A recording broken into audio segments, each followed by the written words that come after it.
Otofo de nankopon asem son kokra de brawo ene anopai baby be obi a meso se obekata wani na de nankopon asem son ko da brawo ye bompa ye otumfo nankopon ne de so ma ye dawase ne de mso wasem oba wadi nankopon be fa wakom kasa oho den ene utumi no ene kese o me so ma o man so ntiase ene humu ne fa ogie ene fa wodie fa mra o ma o doba Jesus Christ demo ene eboba de ompaye amen.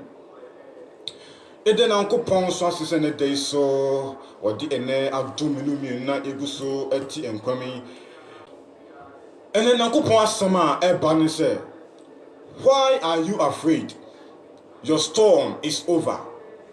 Edin tina wabohu kan won se wa manya no haw no eso atwa.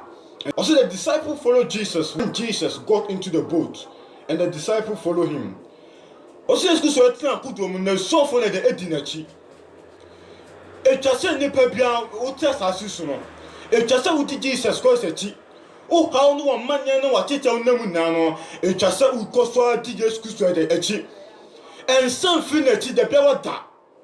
Koso na ti otumfo nyankopon na den na chi. We should do the same thing every day.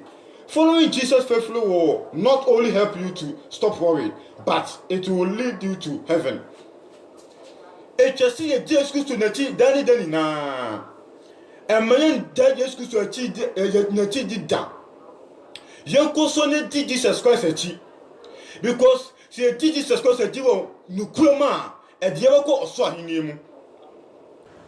Can we say how a mania konana ateti be de ebeba but ensan finiti de bewa da odofo Jesus Christ a chakwan follow Jesus Christ dinati kopmewe ye o how mu mania mu wo konana mu watiti mu na no koso na den edi Jesus Christ achi because it's so funny there baby blawa Jesus Christ be ko bia no me de o mu dinati baby bia wo mako bia say how mo say amanyemo konanemo omudinachi e koso e say Christopher odidifo yes are the same thing e just say koso e den edinachi edina no mo chi e me safi Jesus Christ achi da bia wada because e di Christo na chi ni kuroma e de be ko so hinimu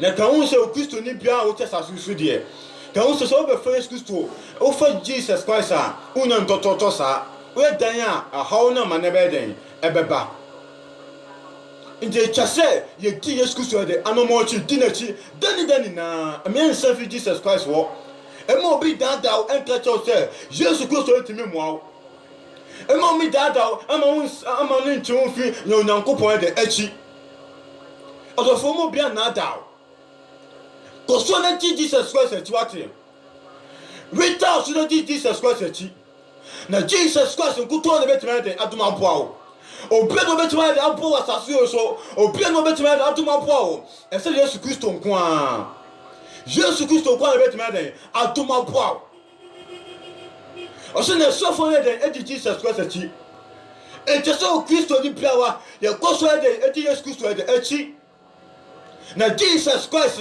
enkuto na betima de abo ya sitem mo abrabo mu eblemo ye tren no ne gusu di na chi a onu kuto na betima de adoma boye e mo bi dada o ama won san fi otumfo nyankopon no opemso nyankopon na saboko nyankopon no na chi da koso ne di na chi wate o nukremu na ukoso di Jesus Christ na chi o nukremu huhum a odofo edubo ko so ahini mu yanko osina she ewu kese bi bebutu epono so na eba asoche no bu bekata kodo no so na ono de na wada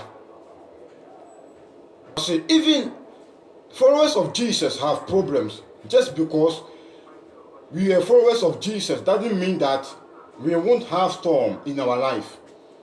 Following Jesus will give us peace even in the midst of those storms.